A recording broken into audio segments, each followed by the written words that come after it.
Okay. Okay. Yan. We are here. Kamusta mga kahombre ko? Kamusta kayong lahat dyan? Ha? Kamusta ang lahat mga kahombre ko? Akin na yung mic. Ito na yung mic. Yan. Okay. Yan. Hello! So yan, 100 viewers lang. Magsasalita na si MG. Kaka-content lang naman natin, no? Kani-kanina lang. So, hindi nyo naman siguro ako masyado namimiss. Yan. Yan, 100 viewers. So, 59 na. Eto na. Meron ba 100? Okay, 100. Yan, 100 na. Meron ba kayong naalala, mga kahombre ko? Meron naman siguro kayong naalala, di ba? Doon sa JNT Express, nasa iyo ba yan? Okay na, patingin ako. Eto naalala nyo yung panahon na si Francis Leo Marcos, mga kahombre ko, si Francis Leo Marcos, ay nakatanggap daw siya ng kanyang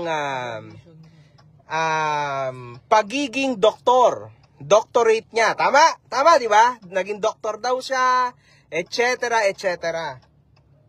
So ngayon, mga kahombre ko, nag-leak doon yung address niya. At dahil matapang daw si FLM, sabi niya, total, ang dami na niyang alibay. Okay, gusto niya, una, suntukan daw. Ito para... Ayan, siya mismo naglabas niyan. Ang nakasulat dyan, Las Piñas, ako na lang, clear naman na to Las Piñas BF International Village. Ayan, nandiyan yung kanyang address mismo. Francis Leo Marcos, receiver. Ayan ayan. Seryoso to mga kahombre ko. Nandito ako ngayong araw na to. Nandito ako. Ayan Kita nyo? BF International Homeowners. Pinatalsik ako ng guard. Mga kahombre ko. Ayaw akong papasukin. And they are calling Francis Leo Marcos. Ayaw akong papasukin. Okay? Bababa ako ngayon. Anyway, ulit. Ito, ready. See? First time niyo siguro nakita in black. Mamaya, isipin niya, syempre, kunwari, matalo ko.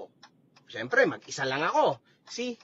Meron lang, kasama ko lang yung editor ko. Wala akong kasama. See? Wala yan. Wala kahit ano. Mamaya, ibibideo ko yan. May hawak ng camera yung editor ko. So, wala akong kasama kahit sino. Mag-isa lang ako. Walang armas. Kahit ano, I'm okay. Guys, mga kahombre ko, San Pableño to.